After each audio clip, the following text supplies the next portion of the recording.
Knock it off, will you? He said no. What do you mean knock it off? I gotta have it. He said, who sees melons this sweet and just walks away? I gotta have it. Honestly, guys, it happened. The 60-year-old man says, I can't believe I found hands as smooth and sweet as yours, all chocolatey. You're truly a sweet treat. I said, how could I not believe your hands? I'm getting my share. I said, old man, better behave or I'll hit you. She said, how will you hit me? You think you can? I can take on 10 like you. Honestly, guys, because I'm poor and I was working as a maid for a 60-year-old man, he went for it. He went for the melon. And it happened that day. But when I saw the size, I was about to faint. Not. Honestly, I couldn't breathe. Are you crazy, man, or what? Not from behind. What's wrong with behind, woman? You gonna listen or what? Or things won't go well for you. I said, no, I'm not listening. He said, what's wrong with behind anyway? I said, what's wrong with the front then? The front is much better than the back. He said, woman, listen to me. I said, what woman, you old goat? Have some respect. Are you crazy in the head, man? He said, what's wrong with the back? I said, why that way? Because the melon's so big. I've never seen anything like it. It's unbelievable. Honestly, guys, something strange happened. I was working as a maid for a 60-year-old man. And what happened is indescribable. Especially after he saw the big melon, he went crazy for it. The old man lives alone in a long, wide apartment. Honestly, guys, the man really loves melons. Unbelievable. Unbelievable. I've never seen sizes like that in my life. Seriously? Seriously? No way.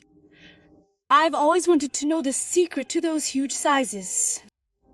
Is it a recipe or is it natural or what exactly? Does this guy go to the herbalist or what?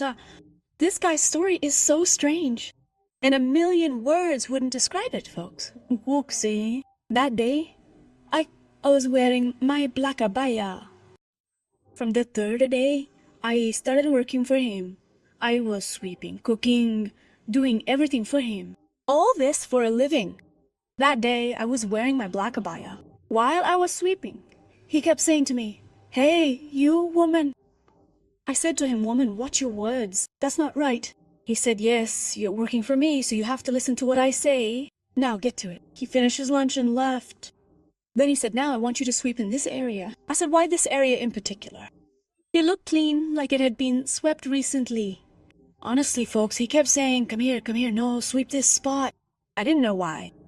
I didn't know that he was doing all of this because of the big watermelons. Truthfully, he wanted to eat watermelon. The moment he saw them, he went crazy, he was obsessed. He couldn't believe it. Honestly, folks, I never imagined this could happen to me. Listen to the story to the end, because this story is one of the best and sweetest stories. My name is Elham. I'm 47 years old. I'm a widow and I live alone. Life has been hard on me. Honestly, my life was very difficult. I worked in people's homes. My job was a maid, serving in people's homes. All this for a living. I didn't know that my misfortune would really lead me to a man in his 60 years old, to serve in his apartment. I'd clean his apartment, cook his meals, wash his clothes. But I never thought something so weird would happen between me and this 60-year-old. Honestly, folks, this is a story of lessons, learning, and advice. Listen to the end. You'll really benefit. Times were tough. My situation was hard. So I went to a maid service and called the guy there. I told him I needed any kind of job. He asked what I do. I said I work as a maid. He said, perfect, great. This is a maid service. He said he'd find me a good job, one where I could make a good living. I told him I wouldn't forget his commission. I'd give him something extra for his trouble. He said, deal. Anyway, he took my number and called me after 3 days. He said, "Hey, listen." I said, "Yes." He said he found me a great job with an older gentleman, a harmless and very respectable. I said no problem. And I actually went and started the job. Went to this 60-year-old man's apartment to work for him. And honestly, the first day went by, the second day went by, the third day went by. The treatment at first was very good, to the point that I felt like he was my own father. So I was happy that, thank God, I'd been blessed with a good job with a man like my own dad. But I didn't know that later I'd be in for a lot. Anyway, a day, 2, 3 passed until the fateful day came. Once while I was sweeping the apartment, something very strange happened. And like I said, this story is full of lessons and advice. So, my dears, while I was there, he kept saying, "Hey girl, listen." I said, "What do you want?" "What is it, sir?" "So what exactly is the story?" "The melon's really big." I told him, yeah, it actually is pretty big. He said, "Well, I want to eat it."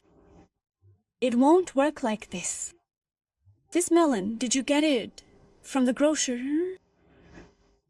Slice it so I can eat it." I said, "I'm busy now, I'm sweeping. I need you to drop the broom, drop everything, and fix this melon." I asked, "You really think so?" He said, "Yes, I think so. I'm telling you. You're not working for me." I said, "Yes, I am working for you, but I'm still human. I have pride and dignity. I won't accept anyone yelling at me." He said, "Yeah, we'll yell at you, and you have to take it, because you work for me, so you have to listen to me." Honestly, I thought, all this for a living. Turns out making a living is really hard. And really, folks, no one gets it easy. The guy kept flirting with me. "You're sweet, you're the best," and so on. I said, please respect yourself, because I'm a respectable woman from a good family. I won't allow this kind of behavior. He said, "But what did I do?" Honestly, I can't help it. I'm an old man, living alone, and there's no one to keep me company. I said, "Well, why didn't you get married? You should have gotten married." He said, "Honestly, I haven't found a woman to marry, someone to understand and love me." I told him, "Look, you'll find someone. There are lots of good women out there who might be right for you, true." He said, "No, I don't want to get married now." He said, "And if I think about marrying, I'd want to marry someone like you." I asked, "Why me?" He said, "Enough. Your heart is so kind. Look, there's plenty of kind-hearted women." And that's the story, folks, for learning and reflection.